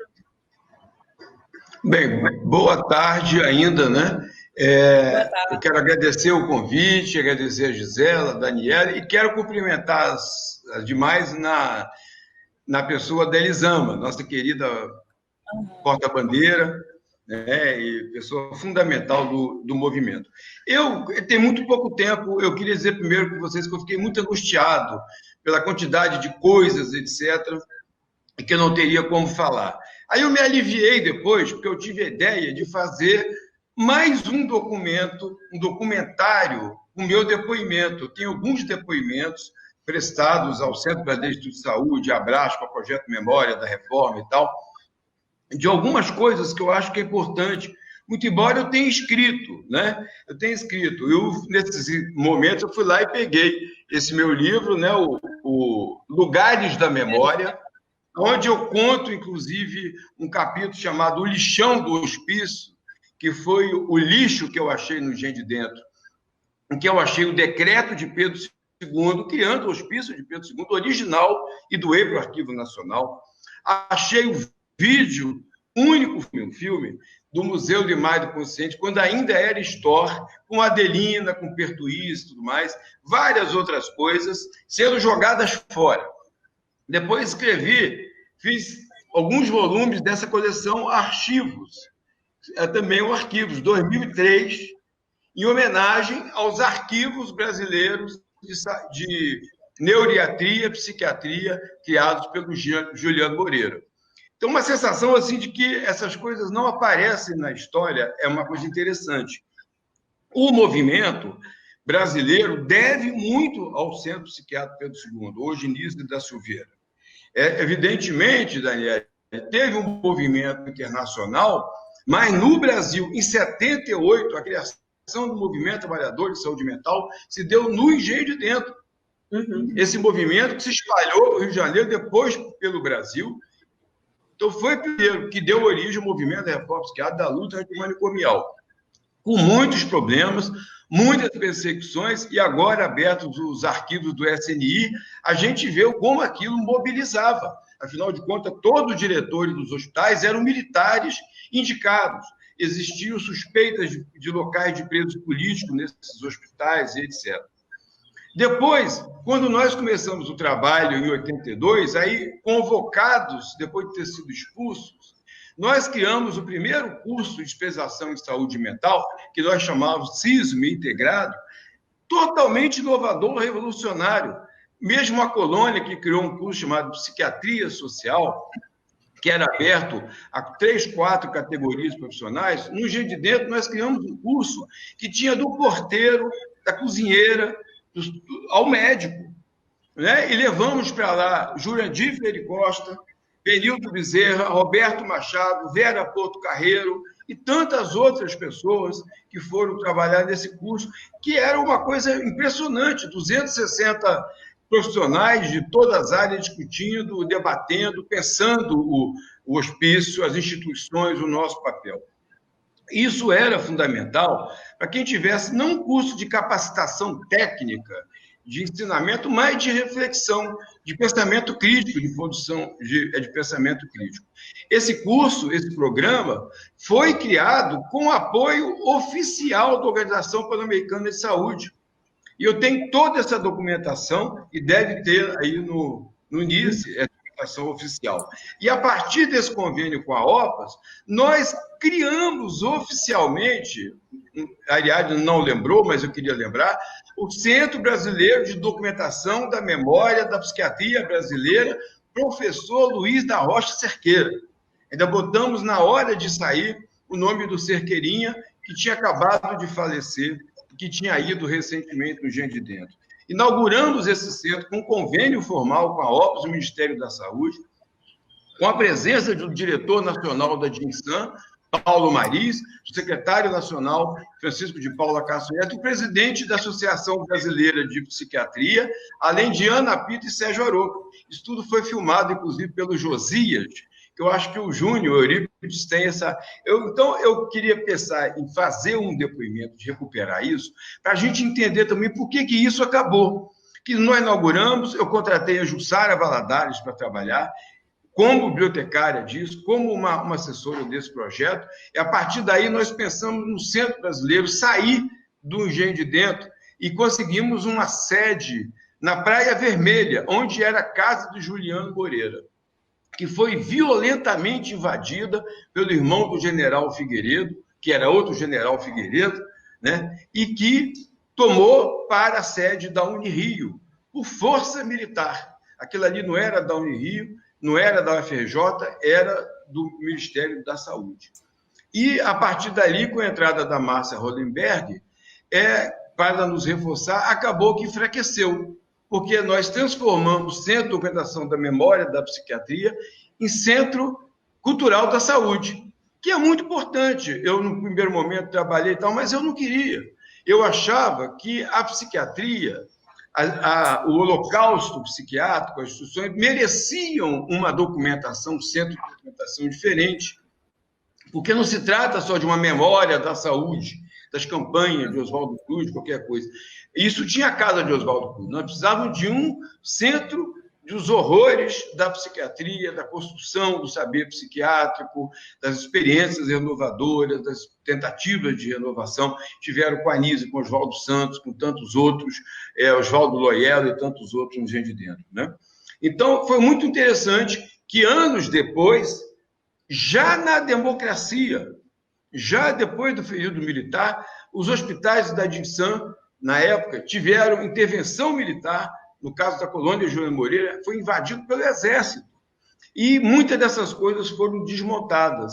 Quando eu voltei no Engenho de Dentro, anos depois, o centro de documentação, que era ali do lado direito do CETAP, tinha sido ocupado pela diretoria e todo o material tinha sido jogado no terceiro andar do IPAB, num andar, inclusive, sem vidro, sem janela.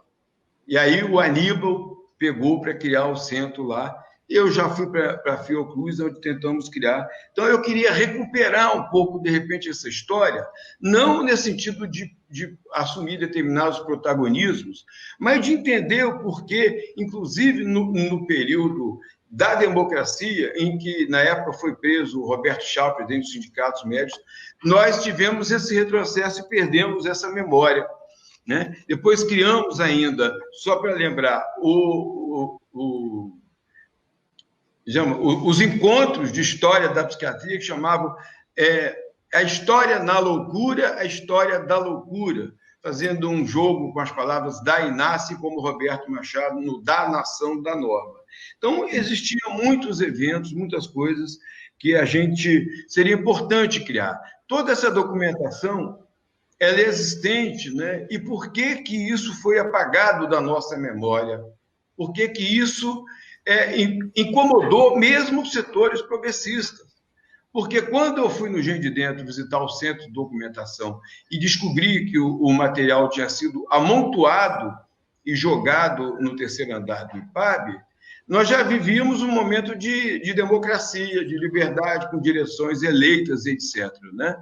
Mas a reflexão real sobre a história da psiquiatria, o papel social da psiquiatria, que isso que nós fazíamos e continuamos fazendo no curso criado em 1982 no Centro Psiquiátrico, ainda hoje na Fiocruz, da qual eu não sou mais, eu estou aposentado. Essa mesma concepção de produzir um pensamento crítico, não ensinar, não formar técnicos e técnicas, não capacitar, mas formar um pensamento crítico, colocar todo o saber em reflexão, como Basaglia fez, colocar a doença entre parentes, colocar também a clínica entre parentes, colocar os nossos papéis, né, o nosso papel social, o nosso papel técnico e tudo mais.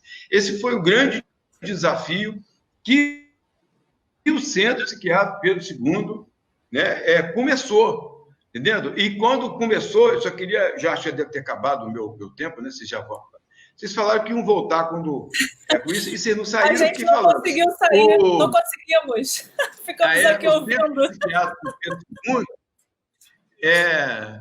Esse curso de especialização em saúde mental, nós fomos pioneiros, depois passou a chamar de saúde mental e atenção social, né? Ele acabou sendo perseguido. Tivemos processos depois do Ministério da Saúde, tá vendo? Que tentou suspender o convênio. Foi na época que eu fui demitido do INAMPS por causa desse curso. Aí foi muito gozado, porque eu não era do INAMPS. Aí eu falei, agora eu vou reivindicar meu vínculo com o INAMPS. Demitido o Jurandir, tentativa de demitir o Benilton, o Jurandir, o Marco Antônio Brasil, tantos outros e tudo, né? Então é interessante, por psiquiatras ditos progressistas. Eu tive processo no Conselho de Medicina porque ensinava os segredos da psiquiatria para profissionais que não eram psiquiatras, né? Então, acho que é muito interessante, assim, eu fiquei empolgado, como eu tenho o projeto Memória da Reforma Psiquiátrica, né? O site, só vocês botarem aí no Google, lapis.ens.fiocruz.br, que primeiro criou o projeto da reforma da memória da psiquiatria, fez o CD-ROM, fez o homepage, tudo mais, isso tudo foi sendo... Temos alguns depoimentos históricos, quem quiser visitar, daquele momento de 78, a importância que o CPP2 teve na época, a importância que o movimento de trabalhadores teve e tem nessa trajetória, né, de ser uma trajetória crítica, não de humanização meramente dos hospitais, não de formação de técnicos na nova, modernizados, humanizados, mas sim de superação do modelo manicomial, né? Nos anos de 82, 84, vou lembrar, esse período, e estou quase errando, em que nós estávamos vivendo esse momento, cuspização, o cisme, as pessoas, a direita nos chamava os cismáticos, né? Os cismáticos, os cismados, etc. O Centro de Documentação da Memória, isso está filmado aí, eu me lembro dos vídeos e tudo mais, e depois eu vi lá no relatório do SNI, o cara falou que eu tinha um cabelo vermelho, até no cabelo ele é vermelho. Viu pessoas de todo o Brasil visitar os nossos trabalhos, as nossas experiências. Então, tivemos um trabalho pioneiro, de vanguarda na época, na desconstrução do manicômio. Depois tiveram cenários posteriores, a criação dos CAPs, o primeiro chamou também Luiz Cerqueira. Foram outros cenários, outra conjuntura, depois da Constituinte, né? E tudo mais, o advento do SUS e tudo isso. Mas é importante como esse centro de documentação, como esse curso, eles foram inovadores, né? Porque tiveram uma outra proposta de transformação e de formação. Então, muito obrigado pela possibilidade de falar, muito rapidamente, desculpe se eu fiquei, mas eu construí aqui um roteiro que eu vou fazer um depoimento, uma live de eu sozinho, qualquer coisa assim, que eu possa um pouco reconstruir essa história e fornecê-la aos historiadores, pesquisadores da história da psiquiatria. Eu fiz dissertação de mestrado e tese de doutorado em história, né? Eu me dei mais bem como historiador, entre aspas, da psiquiatria do que como psiquiatra, entendeu? E de oferecer esse novo depoimento aí para vocês. Então, muito obrigado a vocês e obrigado também à Ariadne, que me convidou, né, e que estava com a gente lá desde aqueles primeiros momentos. Obrigado. Tá ótimo, Paulo. A gente que agradece, assim, é sempre ótimo ouvir, eu acho que é isso, esse registro, embora as lives estejam ficando gravadas, é muito positivo que você consiga, enfim, deixar esses registros em outros formatos, enfim, com mais tempo, mais calma. E é sempre ótimo te ouvir, né? Enfim, a gente que chega depois, né? Eu vejo, assim, a gente às vezes mexe nos arquivos e vê ainda de forma dispersa, né? Porque aí eu não estou pesquisando, né? Mas aí eu vejo lá as referências do curso, desse movimento, eu acho, do centro de estudos que teve mesmo nessa conjuntura, né? E que eu estava até aqui comentando, a Ariadne até falou, não, porque não é nos anos 80 o processo de organização mesmo do acervo, mas acho que é nessa conjuntura dos anos 80 que vocês, de certa forma, descobrem aquilo, né? Descobrem no sentido de entender que aquilo era importante para o que vocês estavam fazendo nessa desconstrução, né, do manicômio. Então, assim, muito bom te ouvir, Paulo, obrigada pela participação mais uma vez, todo o cuidado que você tem tido, né, de falar com a gente, né, sempre que a gente precisa ouvir, né, precisa de ajuda para pensar esses projetos mesmo. Obrigada. Obrigada, Paulo. Obrigado.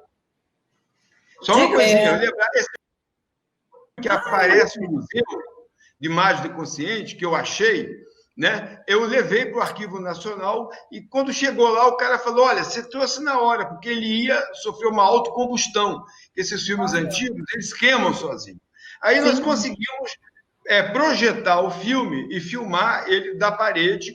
Depois ele esse está no YouTube, não é? Esse vídeo é um vídeo na minha página, eu tenho uma página, um canal, ele está lá, é muito legal. Ele é todo quebrado, mas é isso. Então, talvez as únicas cenas do Store existente. Ele já foi usado em filmes sobre a Anísio da Silveira, na TV Globo, na Globo Ciência, na Futura, etc. Mas se alguém quiser ver, está no YouTube.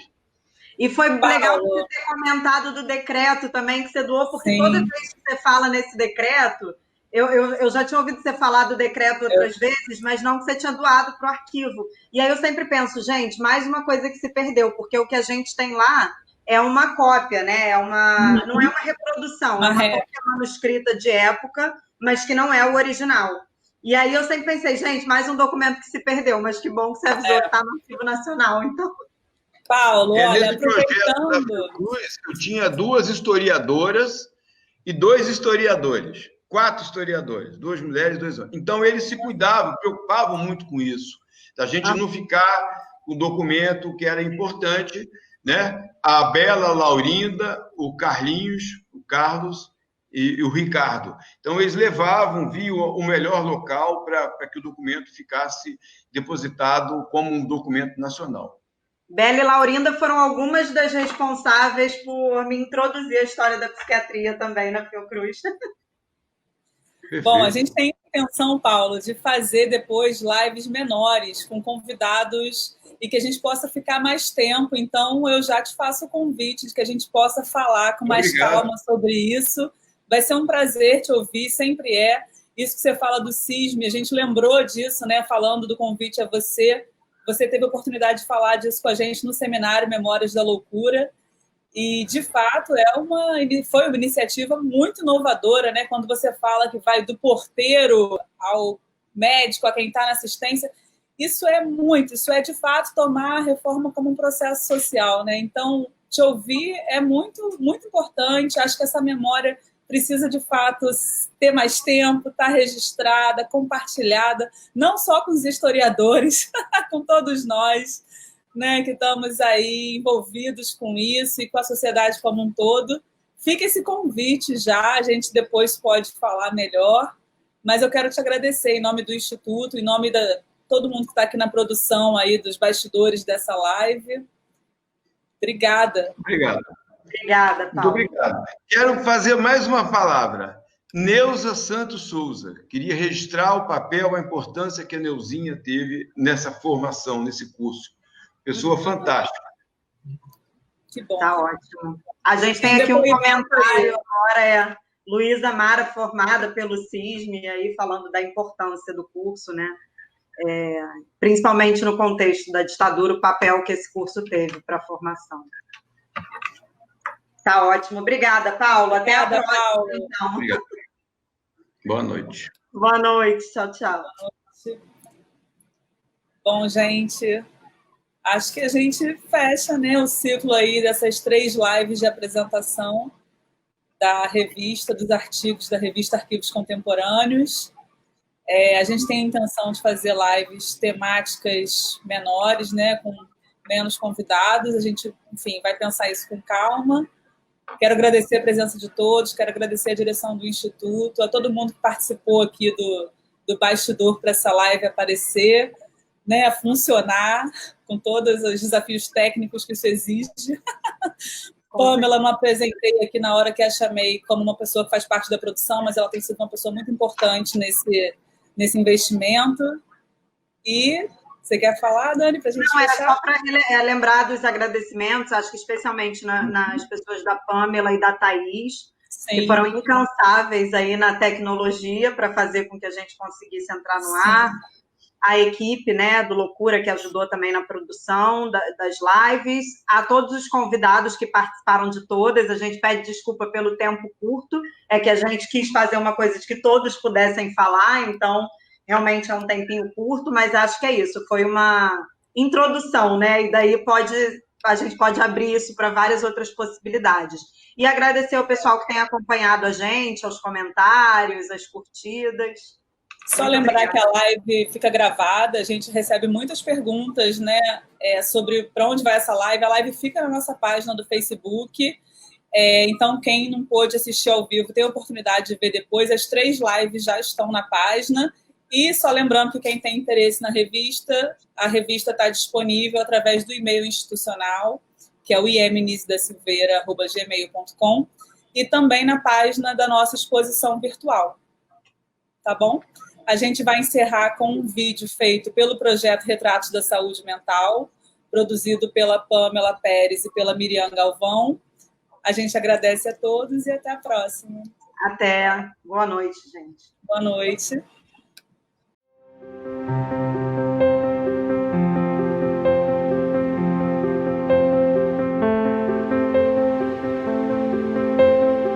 Érica, eu sei que você trabalha desde novinha aqui.